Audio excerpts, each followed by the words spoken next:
Netcasts you love. From people you trust. This is Twit. Bandwidth for Ham Nation is provided by CashFly at CACHEFLY.com.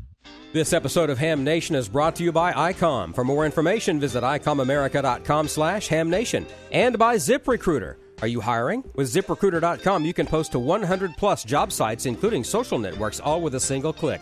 Screen, rate, and hire the right candidates fast. Try ZipRecruiter with a free 4-day trial now at ZipRecruiter.com/twit.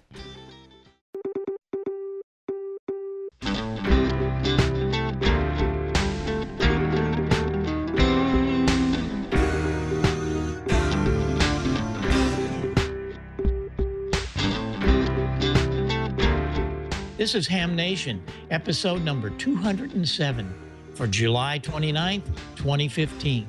We meet Fred Lloyd from QRZ.com. Hello, everybody. Remember me? This is K9EID, and I'm talking to you from the studio in Pleasant Hope tonight.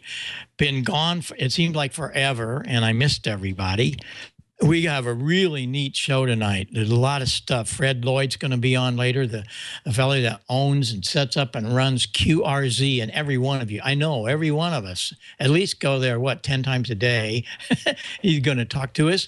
And we got Abbi and Kendra here, really great gals that Don's going to talk to. But first, let's say hello to Gordo. Gordo, hello to you down in Costa Mesa.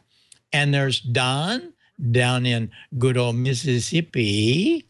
And we're going to come back to you real soon. I like your flag, Don. Can come back. But before we get started, Valerie is here, and she has a little bit of news. So we're going to do it right at the top. Hi, Valerie. How are you? I missed it's some so of the nice stuff. to see you, Bob. I missed you, too. And thanks for letting me crash the Ham Nation party tonight. I know I'm not supposed to be on tonight. But I did want to draw a winner. Jerry and I, for those of you who missed last week's episode, are offering up our home and our shack to a person who wants to operate from a big station in a contest. And that's for the NAQP phone contest coming up August 15th and 16th.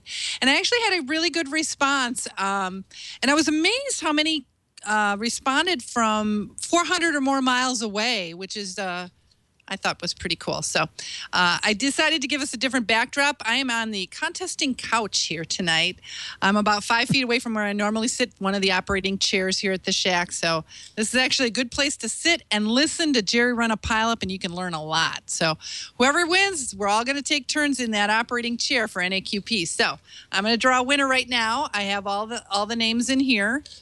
And good luck to everybody. And I think we may do this in the future because everybody wrote such great emails on how excited they would be to come operate from here. So we'll see how this goes, and good luck. So let me pick a winner.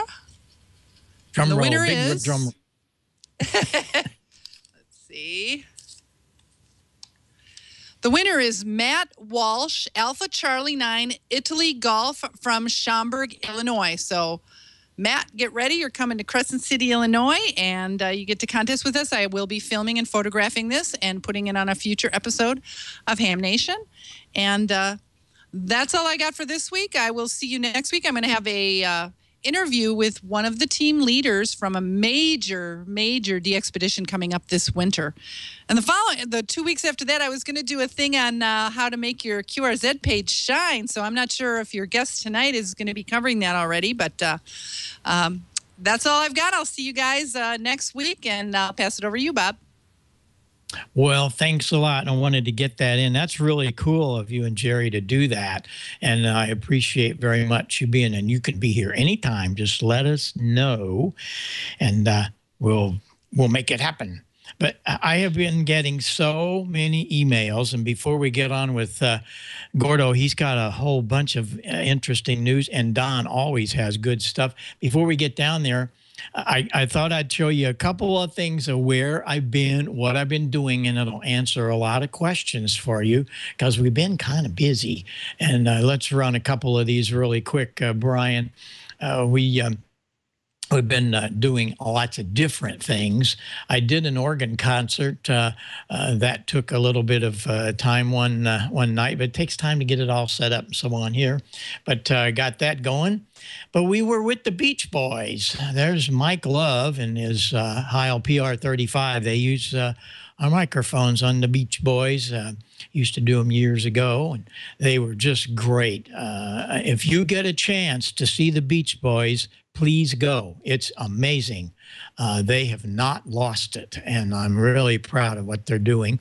I also went back to the plant. There's Sarah, the president and owner of Heil Sound, and went back to visit them. I got to make sure my nail's still in the wall, if you know what I mean. No, we're working on a bunch of new projects. There is Sarah with a very cool thing. That's the song list of what the Beach Boys did, all the songs. And Sarah can sing every one of those. And she did, actually. It was cool. We were out at the mixer. You probably can do that too, Gordo, but there's all of the songs, and they did them right in a row. That was a 2.5 hour, maybe more concert. It was so much fun, and good to see a lot of things going on out there of how they use our products. But of course, been Beach Boy fans forever. But that's what we've been doing. I miss Billy Sims. Billy Sims is a great barbecue place here, and I missed Billy Sims. And 40 meters, I've been on 40 a lot, talking to Liz, K4GHT, and Ken, W0HRO, the Ultimate Restorer, and KC9QJE, getting ready for his big homebrew transmitter. 7290, 7295 has just been great. And so I missed all that, but I'm back here for a while.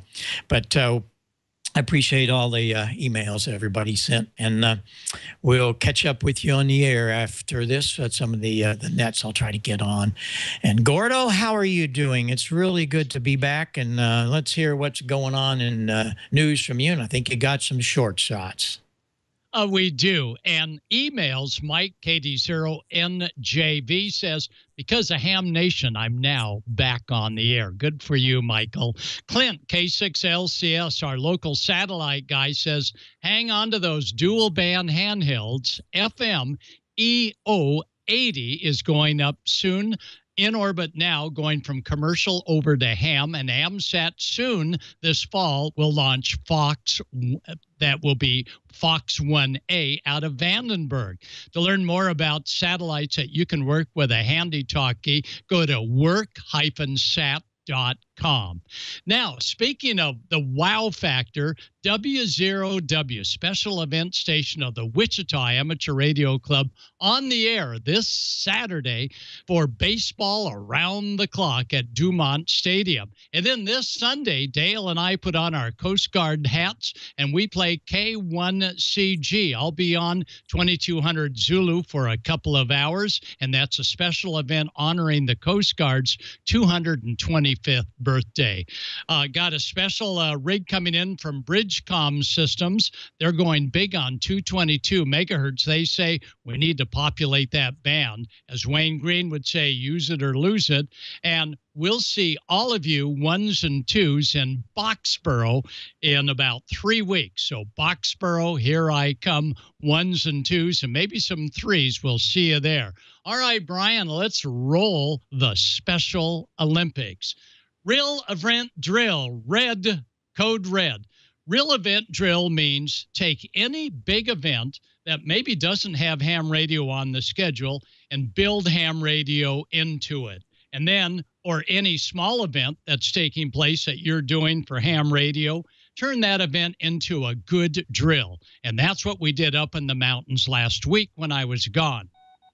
So let's take a look and see what happens in a real event drill.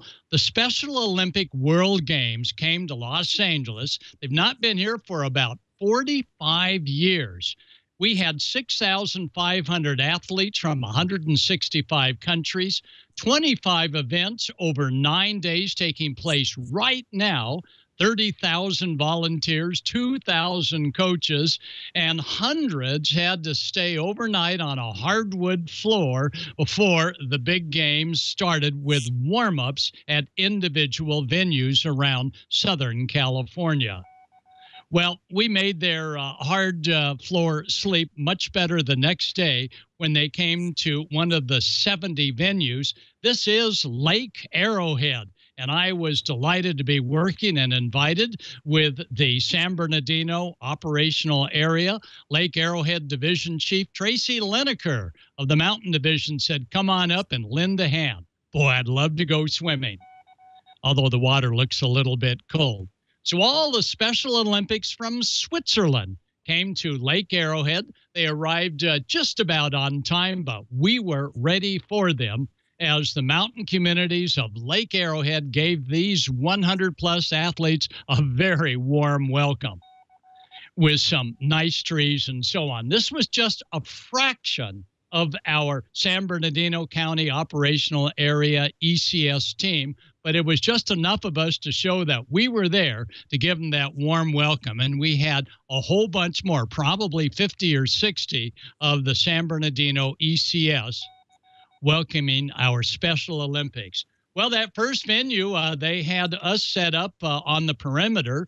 Our mission for the communications was safe conditions for everyone, including our participants, security comms to make sure we didn't lose anybody in the forest, and medical support comms. And we had some minor things. It was no big deal because we were prepared. We used this as a real event drill. Search and rescue, you bet. And they were tuned in, turned on, and in communications with our incident command post. And they were dressed in orange. Community emergency response team plays a very important part up at Lake Arrowhead. So if you've got CERT in your part of town, know that they were a big part at the Lake Arrowhead event, as well as citizens on patrol. So CERT plays an important part at Lake Arrowhead. They had them on multi-use radio service, MERS channels. And these CERT members up at Lake Arrowhead did such a great job, you couldn't tell the difference between a CERT-COM and a ham-COM. And this is great when we see both groups working so close together. Everybody had bright vests on that were in key positions to prevent accidents and to promote safety. And, you know, you see these vests and, yeah, they're quite distinctive. I didn't realize how important they were until I started to get my own uniform on. And, you know, a real event drill allows you to check your own self out. I found out that, number one, my zipper broke, and that didn't help my boots. And number two, these relatively new boots began to disintegrate. So using a drill as a real event practice really helps you check things out, from radio equipment to your own uniform. Well, this was our first command post, and we had 6 of them throughout the 2 and 3 days we were there. Notice we got the Heil headset on that allowed us to be able to hear clearly the comms and not be overridden by some of the other noise in the background. Wow, Icom America, do you make a loud radio? We tried out a whole bunch of different brand radios, and the Icom T70 single bander, actually it's a dual band, but with one band playing at a time, did a great job. Everything plugs right into the top when it comes to the great Heil headsets or the Icom speaker mics.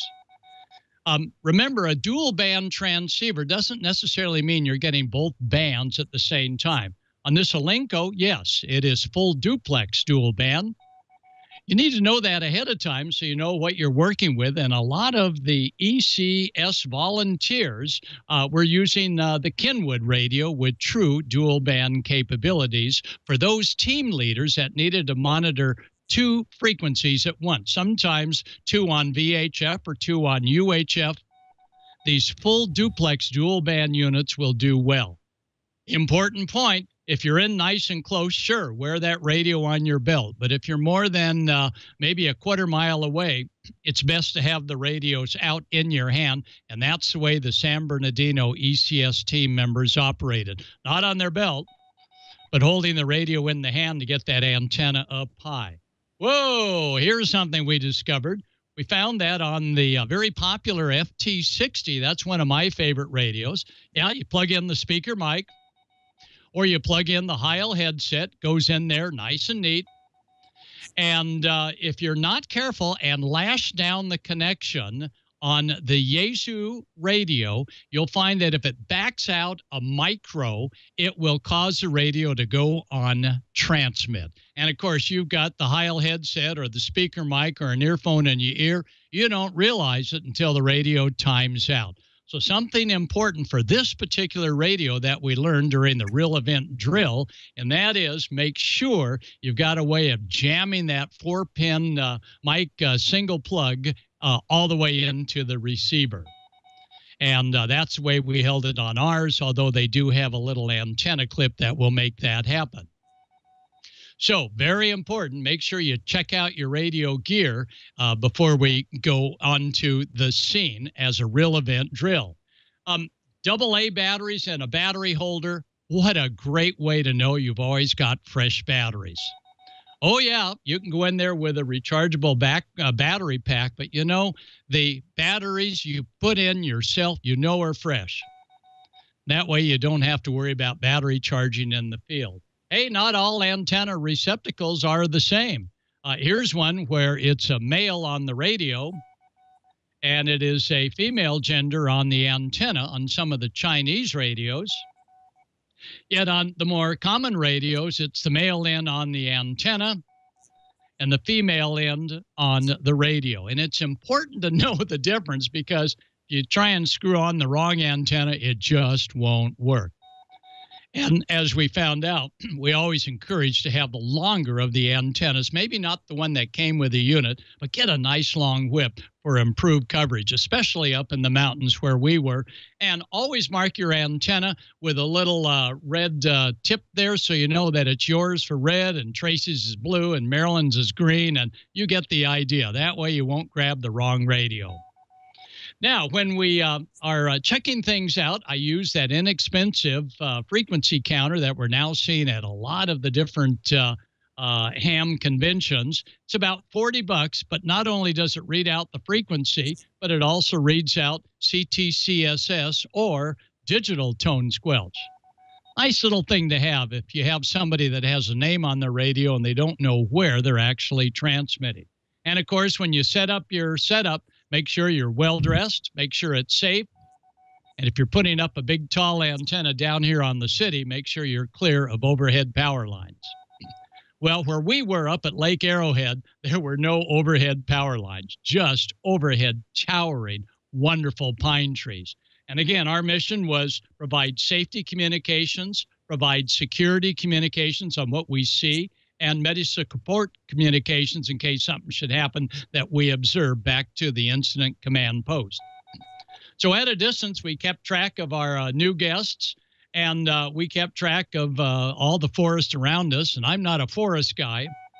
And I was a little worried when I saw some of their alerts, be alert for bears, watch out for snakes. Oh, God, I hate snakes. So I was always looking over my shoulder, and is there a bear in there? And, well, no, maybe, oh, my gosh, what's that?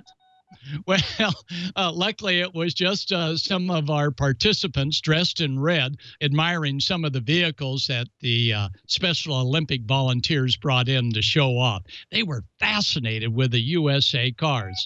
At least that was the folks from Switzerland. Well, that night, you never know what's going to happen, and the good ham is well prepared. Tracy, our mountain chief, had us all in protective vest colors, and notice those vests are quite reflective when the fog comes in. There are our delegates, and we were just monitoring to see what we could do to help out, and we had plenty of comms. But boy, I tell you, when the buses came, we had to make darn sure that everything was well coordinated, and it was ham radio that allowed us this coordination. The fog got thicker and thicker, and those of us with the bright yellow vests during the day going, how come we're wearing these yellow vests? Holy smoly, at night you can see they really reflected the light. There's Tracy. We can't see him, but by golly, we can sure make out his yellow vest in the thick fog that came into Lake Arrowhead. And the Special Olympics World Games at night. There's one of our command posts, and you can see everybody's got those reflections on that are doing outside duty. Great operators there on the command post. And, you know, the bright colors allow us in an emergency or during a real event drill to see who's out there and who's who. We could always tell the Mountain Search and Rescue because they had the appropriate colored uniforms on. Telephoto lens at quite a distance to check them out. Even down here on the flatlands, Coast Guard Auxiliary, that's Pastor Jason Gant. We're decked out in our Coast Guard Auxiliary unit, and it's got reflective strips on it. So even though you're doing a small event, you go, how come I'm wearing one of these shirts? Well, there's Michael, one of our net controllers. Michael, good job. I don't know if that's reflective or ANSI approved, but by God, it's good enough for me. And by the way, the Coast Guard Auxiliary Unit, Jason's got his hand held up nice and high where he can adjust the volume, and he's got a external antenna that clips on the shoulder so he can wear that radio there and get the RF away. So whatever event you have coming up, maybe this coming Tuesday, your particular city is offering a national night out, which is a national safety night to show off. Great opportunity for ham radio. Don't just go there going, yeah, I'll sit around. Make it a drill and get involved with others around you, because when the big one hits, they very well may be looking for you to come in and save the day. Exercise your solar panels that we did up in the mountains. Have an ammeter to double check what's going on with the battery. And of course, know that your mobile radios all have a reverse protection diode in it. Because occasionally on some of these new lithium iron phosphate batteries, it's tough to see what's hot and what's cold, what's positive, what's negative. This might give you a second chance if you should get the polarity reversed. The elk antenna, log periodic, quite a nice antenna because it comes apart in seconds, held up with PVC. That allowed us to get the signal throughout our operational area during the 4 days of the Special Olympics up at Lake Arrowhead. Now, when we're at a real tiny venue, we don't necessarily need to have an easy up and a big setup, but take a look there, a little pie pan, or make that an oven pan with an antenna, magnetic antenna. She's wearing one of the lightweight one-ear Heil headsets. Can't even see it, and it did a great job. Both transmit audio as well as being able to hear audio. Tracy, you are so organized. Got it, 12-volt cables with Anderson connectors on it. It's got the battery that will make sure and mark as to what's hot and what's cold in big, huge colored letters. And even though you go, gosh, do I really need to put up this canopy for this event that's going to last 2.5 hours? Go through the process, because it gets you used to getting ready for the real event, as this is a real event drill, to get it up, take it down, put it up, take it down 6 times up here at Lake Arrowhead. So we were used to getting it done in a hurry, but carefully. All sorts of radio enclosures. That's a nice one for the dual band radio. And other enclosures came from the iPortable box. And here's another one. Look at that. Is that a great way to protect the radio when they put the front cover on? There's another of the portable boxes that this one has a power supply built in. Oh, I would rather have the lithium iron phosphate battery at 24 amp hours built in than any stinking thing I got to plug into 110. Always double check your voltage. Do it on transmit. And as long as you're staying at 12.8 to 13 on transmit, means your battery's good. Oh, look at my voltage after 2.5 days running on the lithium iron phosphate. We didn't use this one up at Lake Arrowhead, but we used it the other day. Ooh, getting a little low. But without that voltmeter, you never would have known. So the iPortable box is great, but doesn't have a voltmeter, so add one. You can get the little tiny meters quite inexpensively. Again, our team was well welcomed, and the incident command post was far enough away that the fife and drums didn't overwhelm the comms. And the big Heil headsets, for those needing to be absolutely quiet and hear only the radio, really came in handy. Tina, one of the latest members of the San Bernardino County Emergency Communication Service, seen operating from one of those radio boxes. And if you don't have a lot of noise, no headphones necessary. But if you have a lot of noise, headphones really required. So using these real event drills allows you to go out there and set up. It's a pain in the rear to take it down and set it up and take it down and set it up. You may go, why do we go through all this effort for show and tell?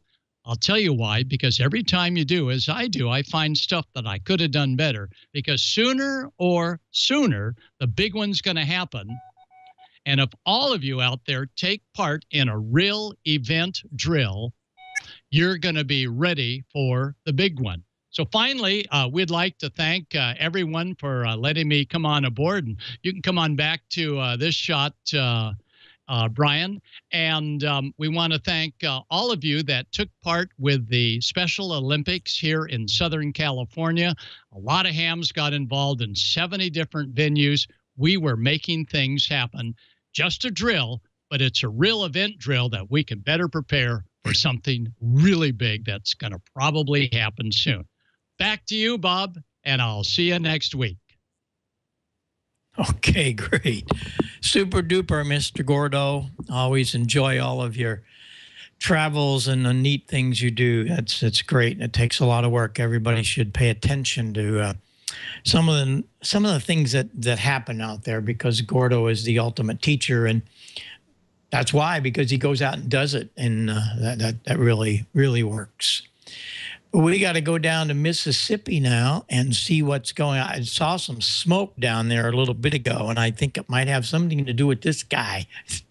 George, man, did I miss you? And I don't get on 75 much because it's been a little noisy, been on 40. So how you doing, man? Everything okay? Hi, Bob. Yeah, doing pretty good. You know, I wasn't here last week either. I was supposed to be, but when it came time, my picture was just horrible. And we found out what it was. I wish I'd sent Brian a picture before the show. Squirrels chewed the coax that brings the cable internet into the house here. So that's what happened with me last week. But I'm back now. You're talking about the little thing with the big rat with the big tail, a squirrel, right? Not some weird person like me, a little squirrel guy, but a real animal, right? Right, a tree rat. Hey, there's do you no have need to call me names now, for crying out loud. No need for name calling. I've been called worse by better. Tree rat. Ah. Yep. That's pretty much what they are. I haven't had a lot of trouble with them here. I have about 10 pecan trees in the backyard. The pecans never make it to the ground anymore. All you see is the gnawed up shells down there. They get them before they even get to the ground. But at least they're not chewing my antenna ropes like they do over at Tommy's house. Well, but you're really serious. The squirrels got in and chewed your feed line. That's something that we all need to pay attention to, right? Well, it was my internet feed line. It wasn't my ham station, thank goodness. But there it is, right there. You can see they chewed down as far as the aluminum shield there, and they gave up, which proves even squirrels prefer copper. There it is. And it had been that way for I don't know how long, but for some reason last week it decided that the signal was going to drop. We had like 15 dB of loss between the pole out at the street and the box on the side of my house. We replaced it. Yeah. George, I have one question, and then we'll let you have it. Are you sure that your buddy Tommy wasn't playing like an April Fool's joke on you? You sure about that?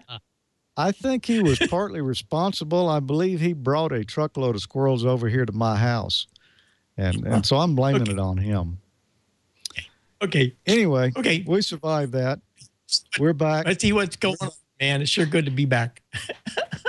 There he is. There's a little coax gnawing varmint right there. Okay, well, this week I had got a video together for us, but something came in that's kind of timely. We want to go ahead and play because we had two of our friends get together up in Wisconsin at the air show. It was our buddy Dan, N9LVS, who does the Ham Nation Wiki and occasionally brings us videos, and this other guy that you may recognize.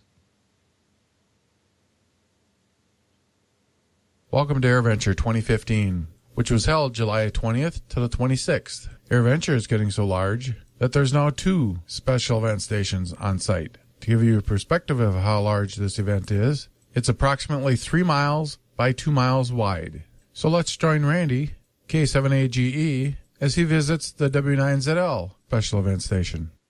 Hello, I'm Randy, K7AGE at the EAA, the Experimental Aircraft Association's big fly-in in Oshkosh, Wisconsin. And I'm here with John at one of the special event stations. So, hello. Hi, John, AB9AH with the Fox Cities Amateur Radio Club, and we're here at the W9ZL AirVenture 2015 Special Event Station. For the past 20-plus years, we've been running a special event station at the EAA AirVenture Fly-In Show every year. We run 2 HF stations here, one on 20 meters, one on 40 meters. Outside here, we have John, KC9 FMC, and he's got a 20-meter station that he's manning.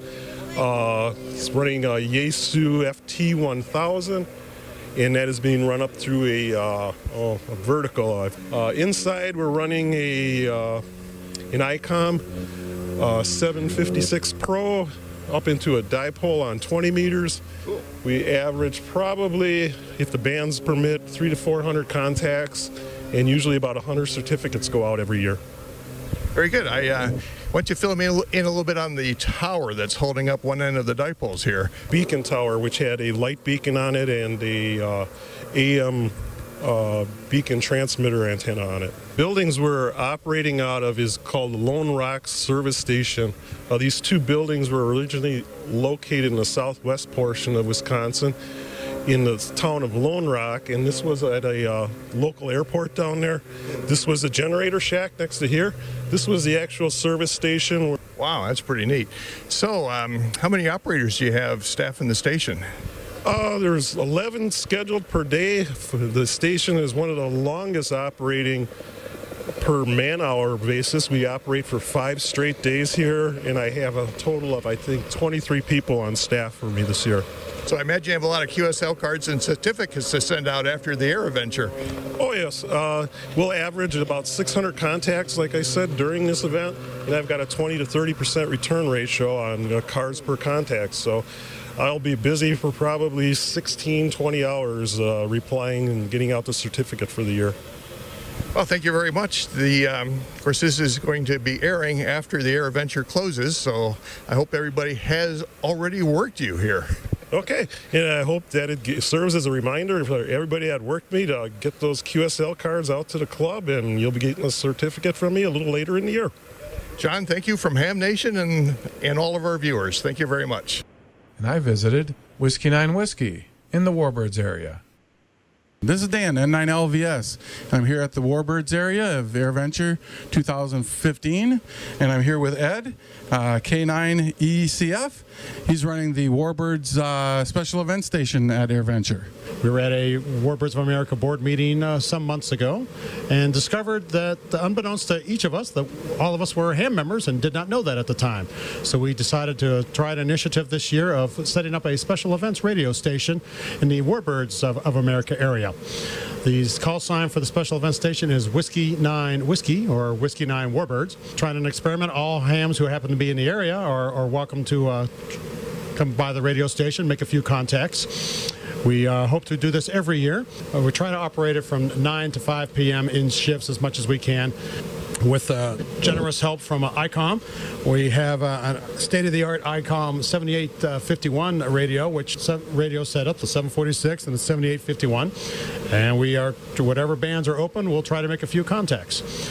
If you're interested in further information about the Warbirds of America or what we do here with the Warbirds and the old World War II, Korean War, Vietnam, Gulf War vintage aircraft, you can go to warbirds-eaa.org. Again, that's warbirds with an S, -eaa.org.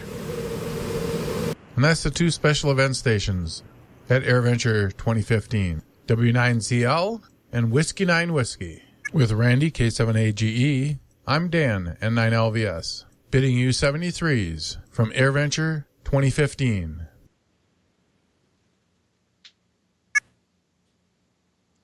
Well, thanks for the video there, Dan and Randy. That really looked like a lot of fun. won't have to try to make it up there one year. And I did not realize that they had all the amateur radio activity there as well. You know, last week I asked a question. No, it was 2 weeks ago I asked a question.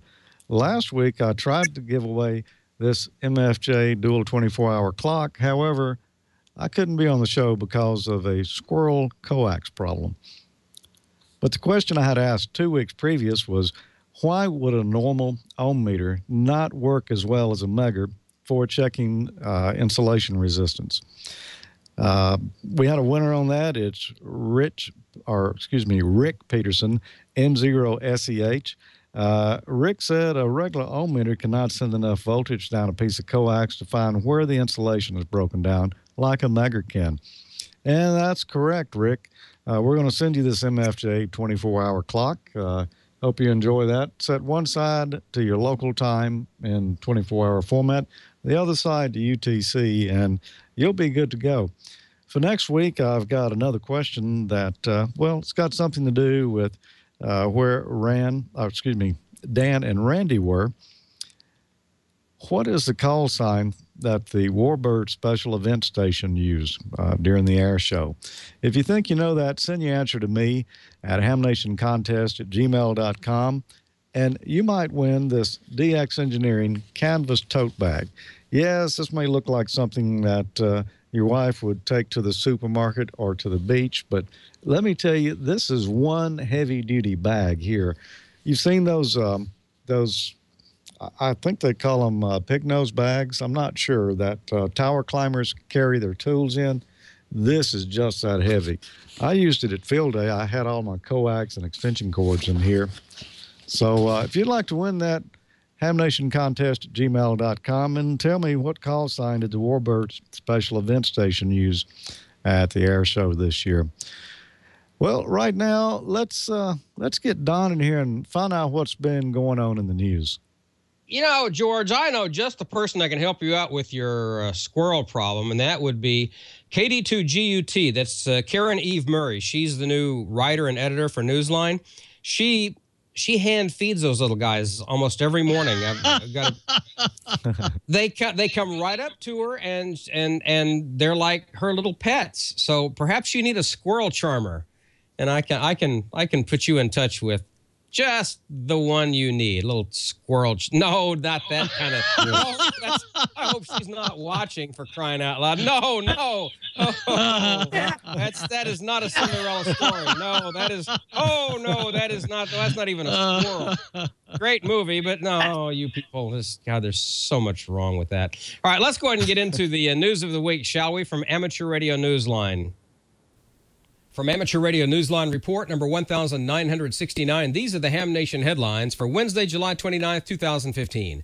The price of your ARRL membership is about to go up. Membership is going up $10, effective next January 1st. The hike is the first increase since 2001, when basic dues were set at $39. CEO David Sumner, K1ZZ, who also announced his May 1st, 2016 retirement date at the meeting, called the price hike a difficult decision, even after implementing a 15% staff reduction and creating a development program to help grow financial gifts. Sumner said on the ARRL website that, quote, raising dues will ensure that high-quality programs and services will continue for all members as we provide a unified voice that protects and promotes all of amateur radio. Information about ARRL revenues and expenditures can be found in its annual report archive.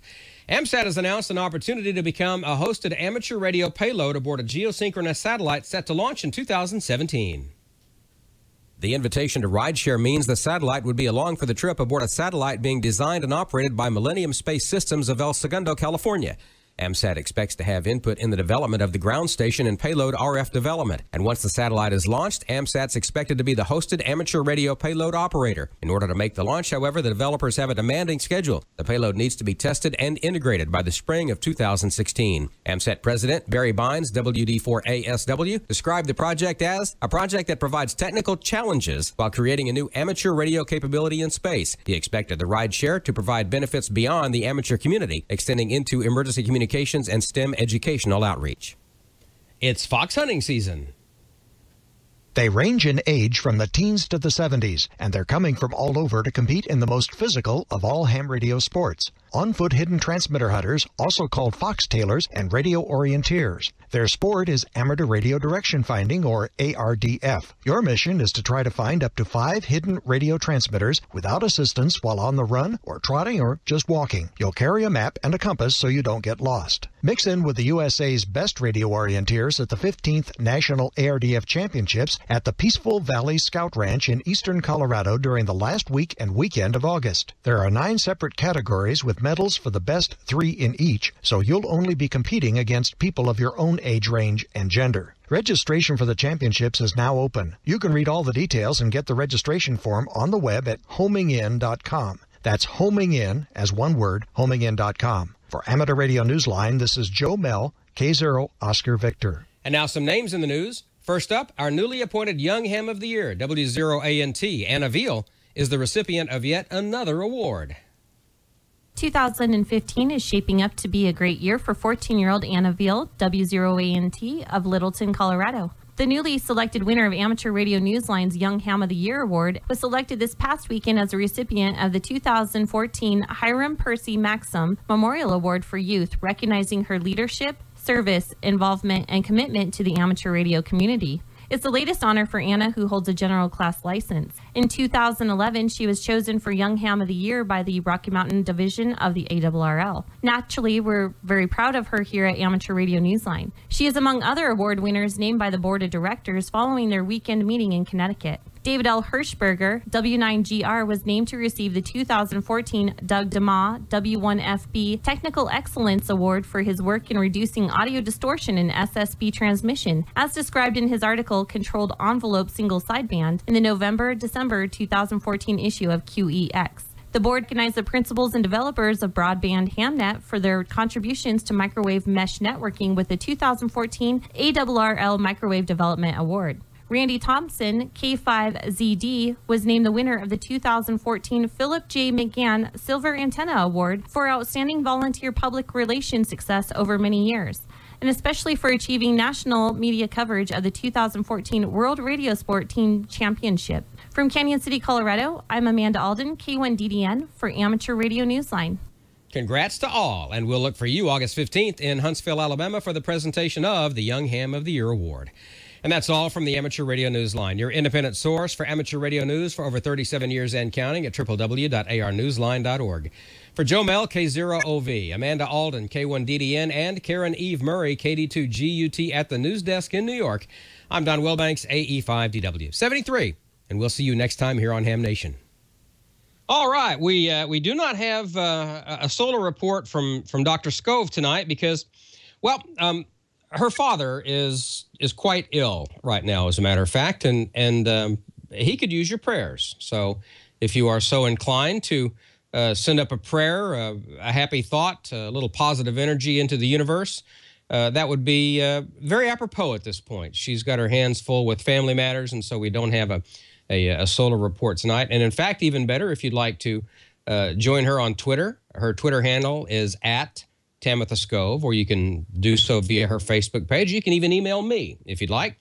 And if you'd like to share a word or two of encouragement, that would be a good thing, I think. And like I said, if you'd like to hit her up on Twitter, on Facebook, or even just email me, you can find my email address on qrz.com, and I'll be sure and pass it along. Also, you can do so in the chat room. I'll cut that out and send that to her as well. Let her know that you're thinking of her. It's always a good thing. All right, well, that will take care of that for tonight. Why don't we get now a word from our friends at Icom. Icom America and Icom Canada are teaming up to offer ham radio operators some incredible savings. Get a great deal on a D-Star repeater direct from Icom and help expand D-Star across North America. With the release of the ID51A Plus and ID5100A, more people are getting on the air with D-Star. For a limited time, Icom is offering a bi-direct D-Star promotion for U.S. and Canadian residents only. Purchase a D-Star repeater through the D-Star Infrastructure Program. Visit Icom America's website, view current amateur promotions, and buy direct.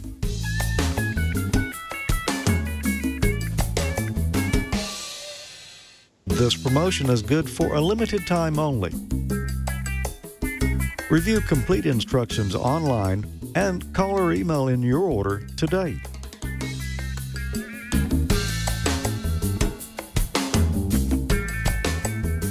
Visit icomamerica.com/amateur for more information on Icom's Buy Direct program.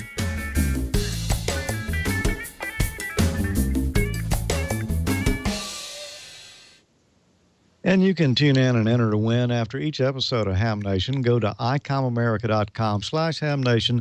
Throw your name in the hat for some great swag prizes like T-shirts and hats, posters, just a whole lot of things that Icom gives away every week. And you can also learn how you could win the monthly grand prize drawing while you're there.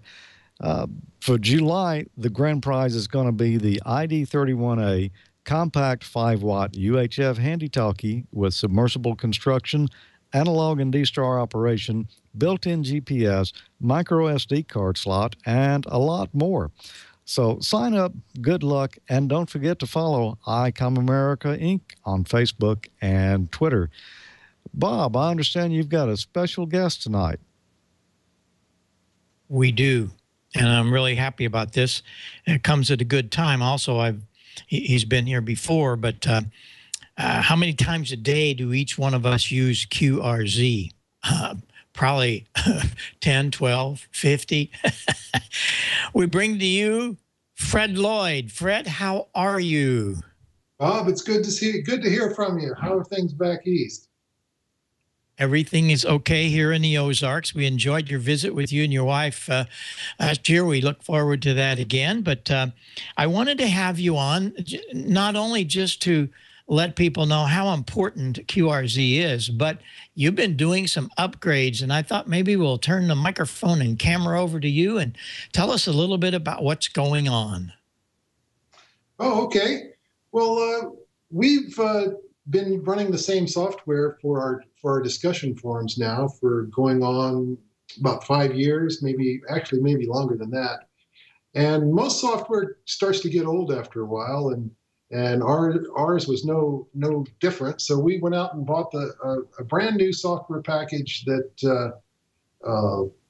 performs the forums, and we have our swap meet and our news sections and all that on. It's a very, very popular part of the site.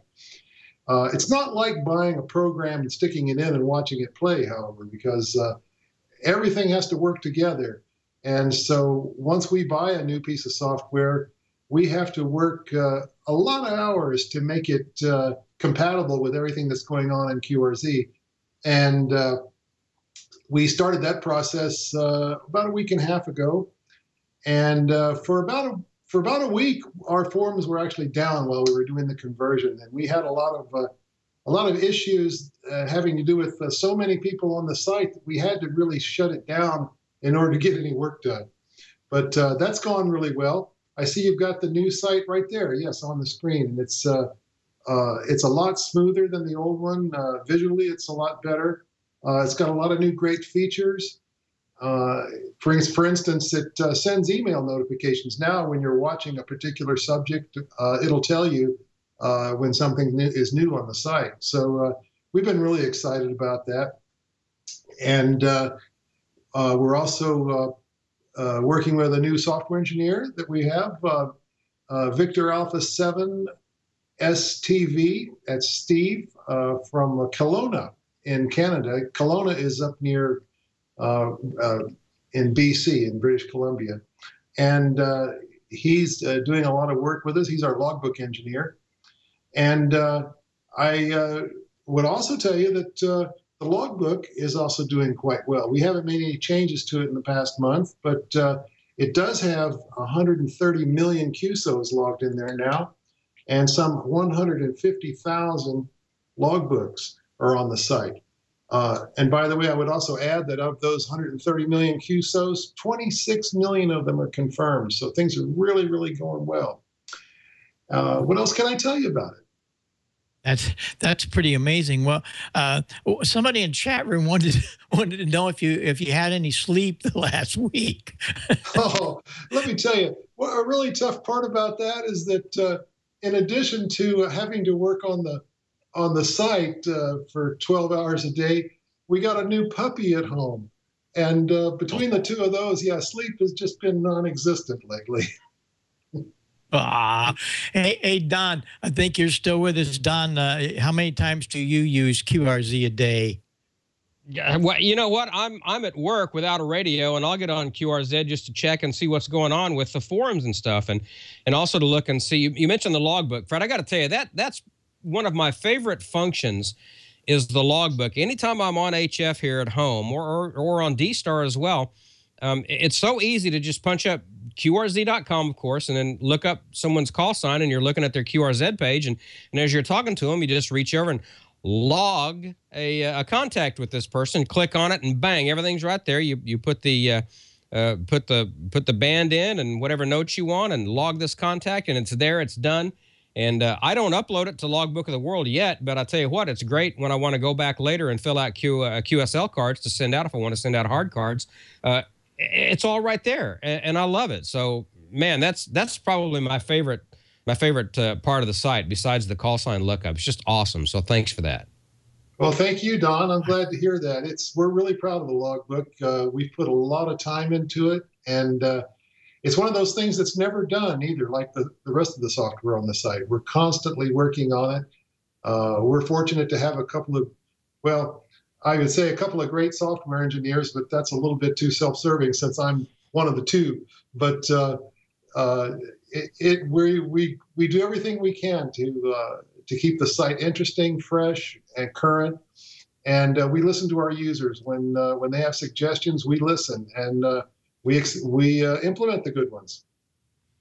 Well, it's a great site, and again, I just love it. So on behalf of every ham that's ever typed in QRZ.com on a keyboard and hit enter, thank you. Bob, back to you.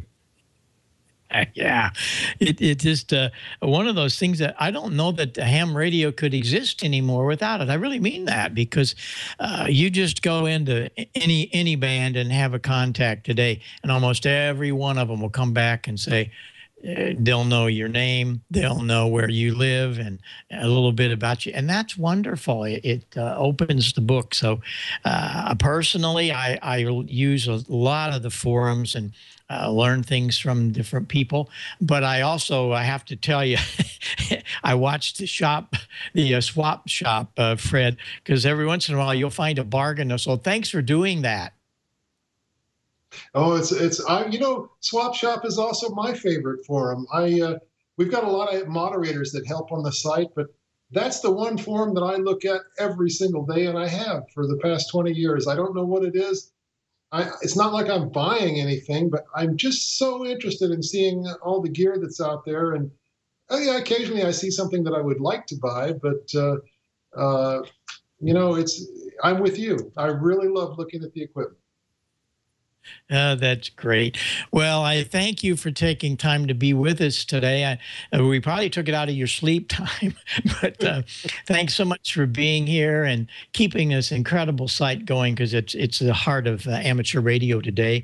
Greetings to your wife, and we'll look for you on the next trip that you come through the Ozarks, and anything that we can do for you, any announcements you have to put out to the world, why we got tens of thousands of people out there listening and watching. So thanks so much for being here, Fred, and 7-3 to you. We'll talk really soon. Thank you, Bob. It certainly is my pleasure. Look forward to seeing you all again. Thank you, everyone. Okay, that's great.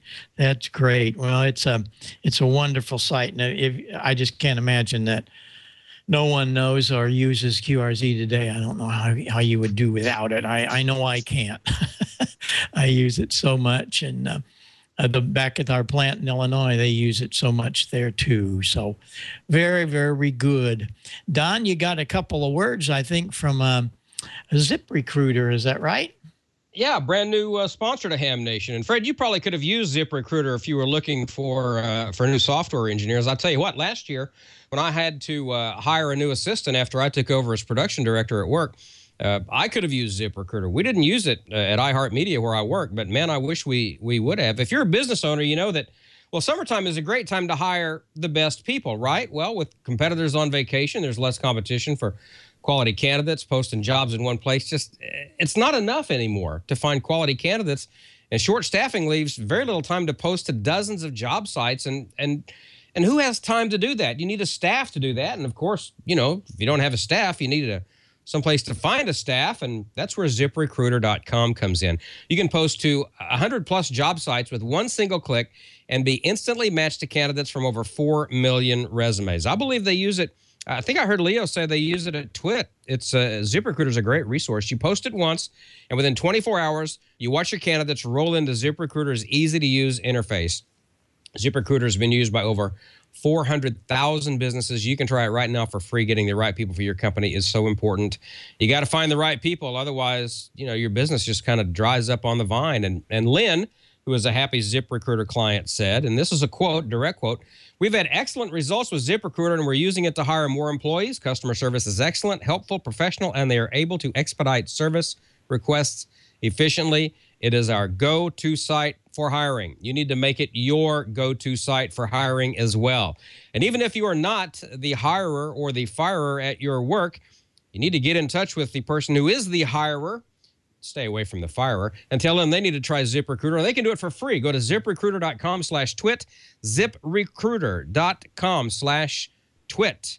ZipRecruiter, thanks for coming on board with us here at Ham Nation. We do appreciate you being here. I believe now let's go check and see if we have our friends Abbi and Kendra Wilson, the Wilson sisters. No, not Hart, the other Wilson sisters.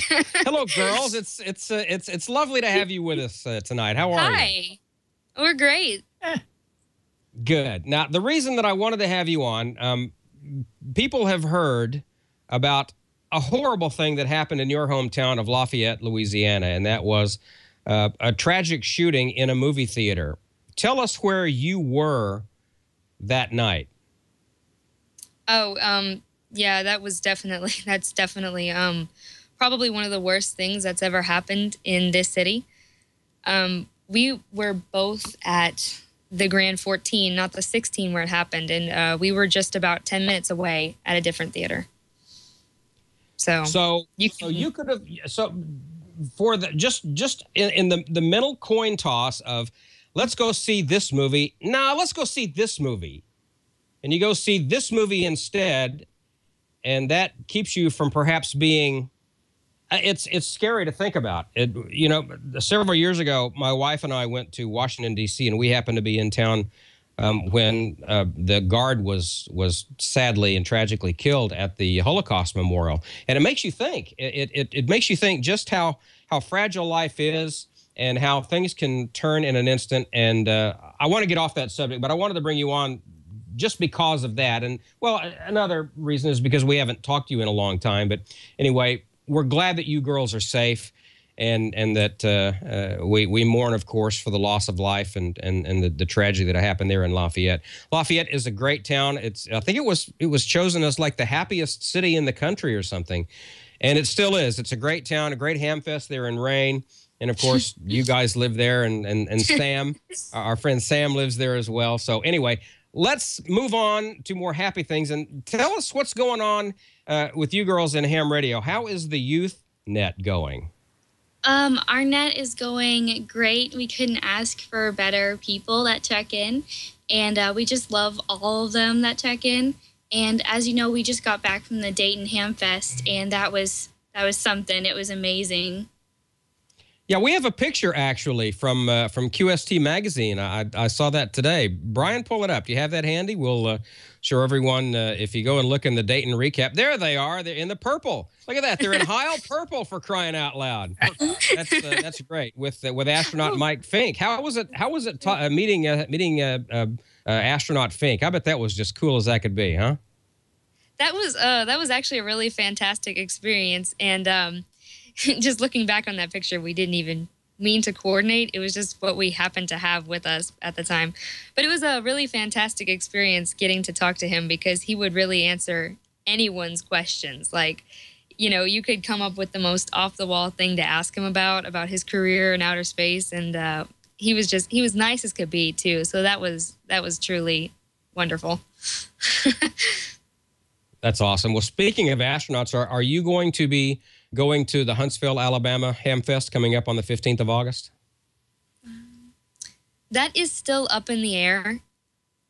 We both start school like the week right after it, so we're not really sure, but we'd like to.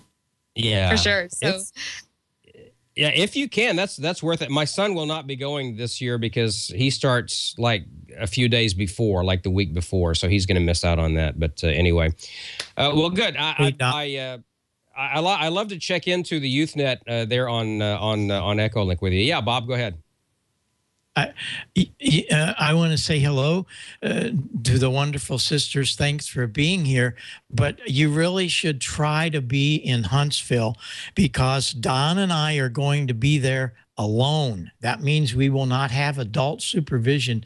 And you should really come and fill in and make sure that we don't get in trouble. You think you girls could do that? Yeah, we need to be watched. We need babysitters and I think that you I don't know, you may need help, so bring your whole family. Well, I'm sure it wouldn't be an inconvenience, that's for sure. And hey, it's still up in the air, so we could always be there. You never know. Yeah. Hopefully we do get a chance to, though, because it looks like a terrific ham fest. Oh, it is. And well, Katie Allen's going to be there too, Bob, so we can get in all kinds of trouble with Katie as well. So and Joe Eisenberg is going to be there, and George is going to be there, and W5KUB is going to be there, and all of our friends are going to be there, and the Young Ham of the Year will be there, and if the Wilson sisters aren't there, I just don't want to go. Well, the situation is Katie will not be the person that will help us get out of any kind of problems. She might be helpful to get in. You know how that goes, but it'd be good to have her there, and I'm forward to that. It goes without saying. It goes without saying. Tell us a little more about where and when your nets are so we can check in for Kendra.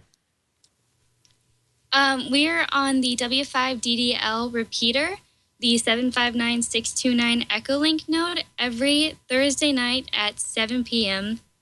Central. And it's run a great that by net. again slower for us old men so we can make a note. Okay. Thursday nights on the W5DDL repeater, 759629 is the Echolink node, and it's at 7 p.m. Central. Okay. The phonetics on that, Bob, is dumb, deaf, and lazy.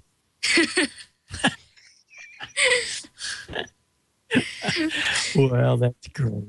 And how many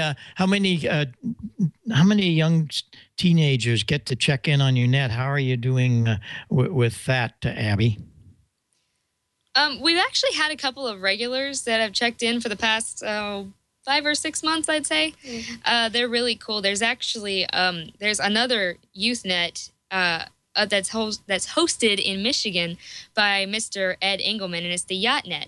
And so a couple of their people have come over and they've started checking in on ours and vice versa. So I would say right now we're probably at maybe 4 or 5, possibly 6 regular check-ins for that. But they have a truly fantastic net, and it's every Saturday night at 7 Central Standard. Well, that's great. Well, we'll have to get things put together here so we can join you. But I really appreciate you being here. And Don, thanks for making this all happen.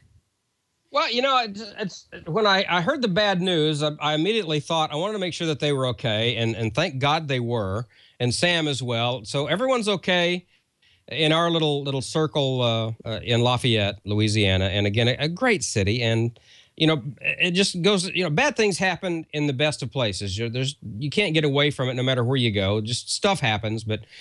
We're certainly glad that you ladies are okay, and we're glad that the YouthNet is going on, and we've been remiss in having you on here lately, so we wanted to rectify that, and it's awfully good to see you on here, and I love checking into that. I'm glad you let a childish old man like me check in and have fun with you guys. I just have and AC8PI up there in Michigan.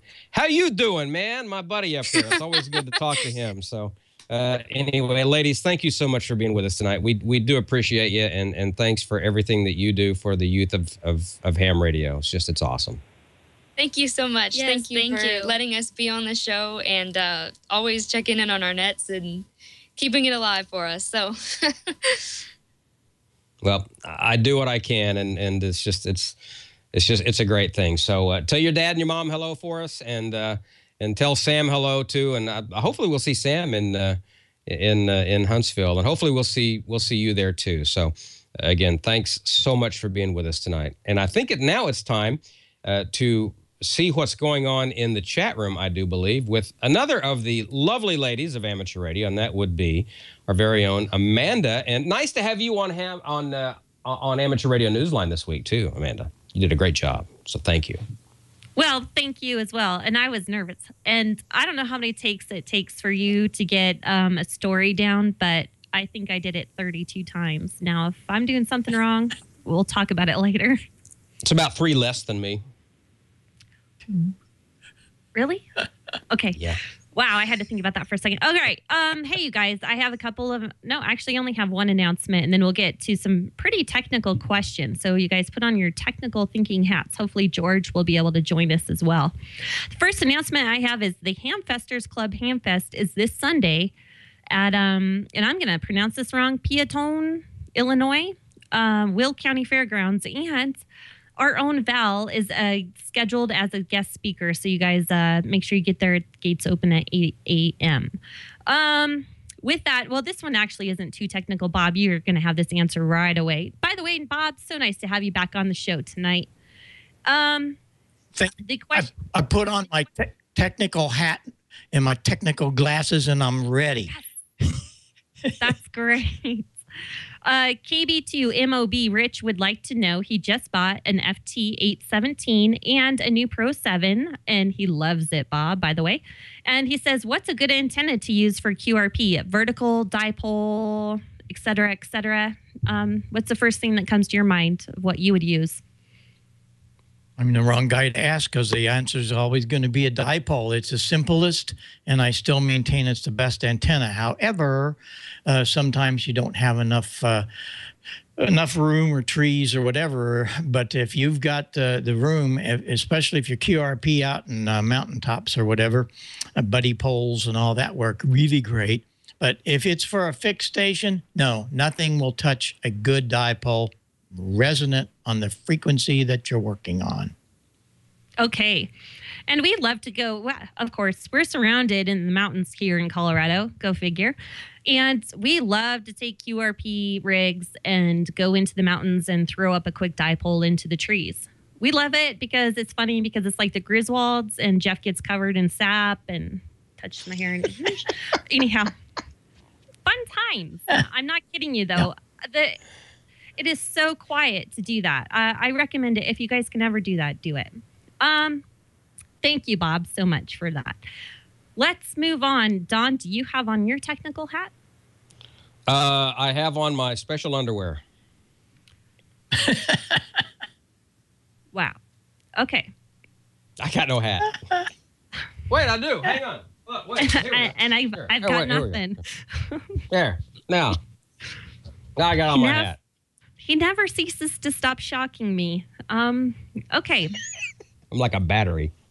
I'm telling you. Wired wrong. Okay, what's the proper spacing for a 2-meter Omni and a 2-meter beam on the same mast? Any idea? Now, don't fail me because we failed on our last 2-meter question. So if you could answer this appropriately, we'd appreciate it. So wait, answer my hat was too tight. It cut off my hearings. Ask me the question again. Okay, we'll ask that question again. K9OMG Mike would like to know, what is the proper spacing for a 2-meter Omni and a 2-meter beam on the same mast? All right, so I'm assuming that the beam is going to be horizontal and the Omni obviously is going to be vertical. I would say, I don't know, I'm guessing. I would give it 3 feet.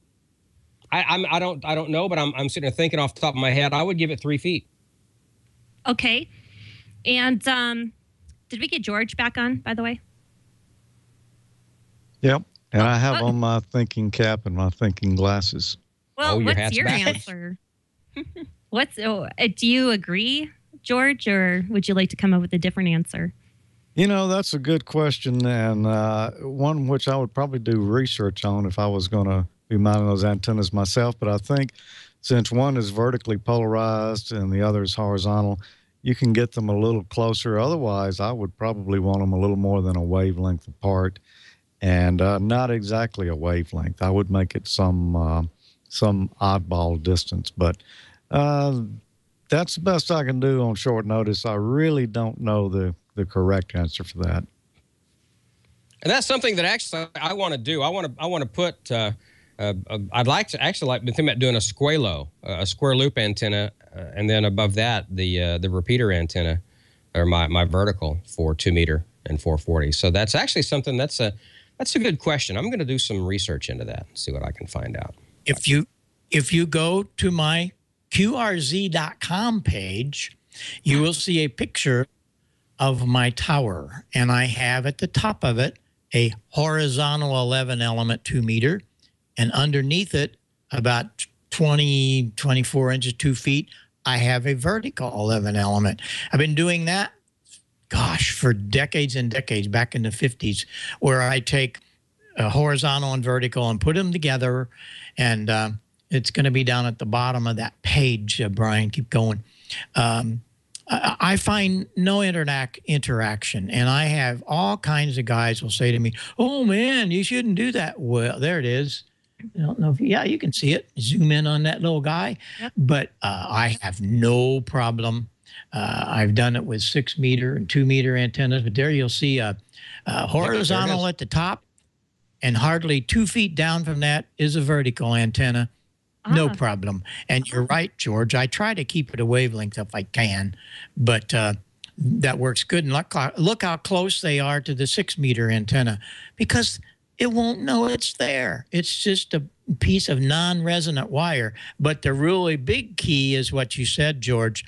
Don't keep them at an equal quarter, half, or whatever a wavelength. Just make it a little more, a little less, so it's not harmonically coupled. Right, George? Right. That's correct. That was my thinking on it. Don't give it an excuse to try to resonate. If you've got them just an oddball distance apart, it's not a problem. You know, for AM broadcast stations where they have insulators in the guy wires, those links between each insulator is actually about 1/10 of a wavelength. Wow. Wow, that's great. There's your answer, Amanda. Well, yeah, thank so you my very much. 3-foot guess wasn't that far off, was it? My 3-foot guess wasn't that far off. So I'm just going to I put it on a thinking cap too, just to be all equal and stuff. I'm going to ask this question as a follow-up. What would happen if you did it wrong? If you put them too close together? I mean, obviously there's not a too far apart. What would happen, Bob? Oh, what's really going to happen is the pattern will be all messed up. You know, a beam is going to have a big lobe in the front and not much out the back, hopefully. And if you get something that's going to be too close, it's resonant, that pattern is going to be messed up. You might not see very much of a directivity of that Yagi. I think that would be the one thing that you would notice. You agree, George? I do. It's going to distort the pattern so that it's not going to be what you would expect anymore. And who knows which way it would actually go. I mean, you could sit down and do some math, I guess, and figure it out. But, yeah, you don't want them interacting with each other. The whole point of having that beam is so you know where the main lobe is, where all the power is going, where you're receiving. And the same thing on the Omni. You don't want anything distorting that. You want equal coverage all the way around. Very good. I have always been one to say, forget all the math, forget all of what he says, she says, books say, put it up. You will be amazed. Sometimes things that's not supposed to work, they work really good, and vice versa. Put it up, have fun. That's my bottom line answer of everything. I'm about ready to make a change on my tower, and we're going to put up a different antenna. Comet sent me one of their tri-banders. We're going to get that up when the weather gets a little cooler. But Amanda, the best thing to do is put it up, have fun, and see if it works. Well, hey, and everybody learns from trial and error, so I totally agree. But let's not do it when it's 100 degrees out. I just have one more thing. And again, it's another kind of a tower situation and spacing. So, George, I'll send it to you first. He's Don, WB3BJU says, I'm taking down my 45-foot crank-up tubular tower for repair. It has a tri-band beam. I'm going to construct a magnetic loop antenna for 80 to 30 meters. Can I mount it above the tri-bander using a non-conductive mast? An 80-meter loop he wants to put on a tower, is that the question? I do believe so. And part of the key parts of that was, can I mount it above the tri-bander using a non-conductive mast? I don't think you could mount it up there with a conductive mast. I mean, an 80-meter loop, I don't know how you would mount that on a tower. That's a big antenna, isn't it, Bob? Well, he said a magnetic loop. He said a magnetic loop. That's the small loop, right? A magnetic loop. Ah, okay. That's the small one. Yeah, that's yes, magnetic. Yeah, that's the magnetic loop. MFJ makes those, and they're not very big. So you could, I would think, put it up there. And, yeah, I would. Yeah, I would think if you're going to use one of those, you might want it to where you can get to it pretty easy, because there's some mechanics and stuff in there that you might need to access in the future. Yeah, and exactly. Again, what Bob said, hey, just try it and see if it works. Now, you don't want to invest a lot of money in it and then, try it and find out that it's not going to work for you. But if you've just got it laying around, why not? Try it out. It ain't going to work if it ain't up. Agreed, Bob? Absolutely. Give it a try, see what happens, and I think you'll be amazed. But that magnetic loop, you're going to have to do some tuning on that. I don't think you want to put that up on a big tower. You're going to have access to that. Yeah. Don, what are you wearing? I'm wearing several hats. Oh, okay. Well, hey, he wears several hats here on the Ham Nation, as well as at work, and keeping Don in. Hats all around. Ah, say look. Yeah, we're good. Hey, Brian's got his hat. Cool.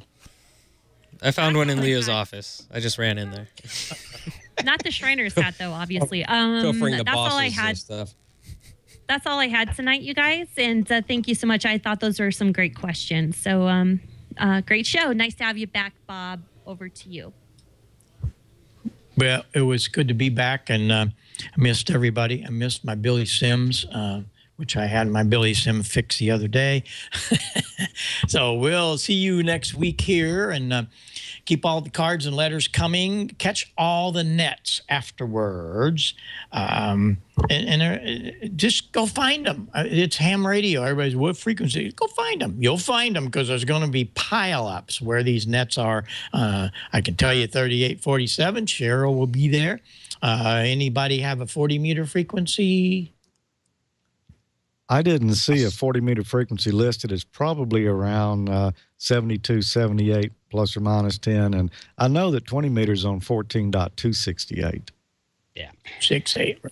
What's the dewdrop and all that stuff, and the D-Star? You got that, George? Yeah, Echo Link is on star dewdrop and star node number 355800. And let me check my thinking hat. Yes, D-Star is on reflector 14. Module C, and you can listen to it on the internet if you don't have a D-Star radio, hamnationdstar.net.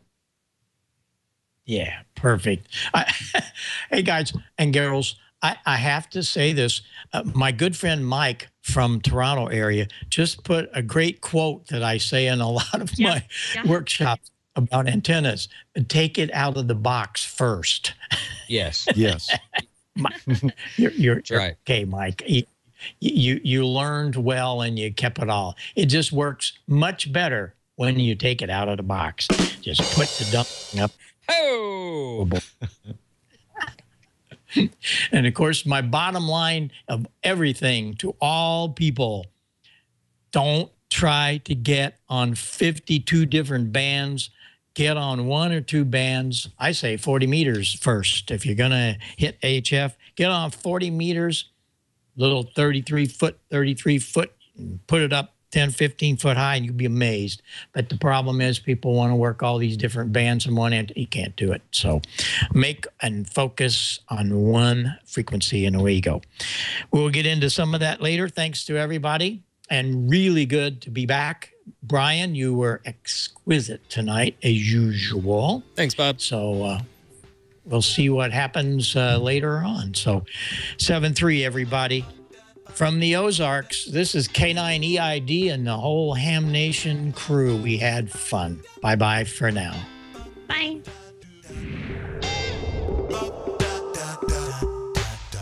Bop,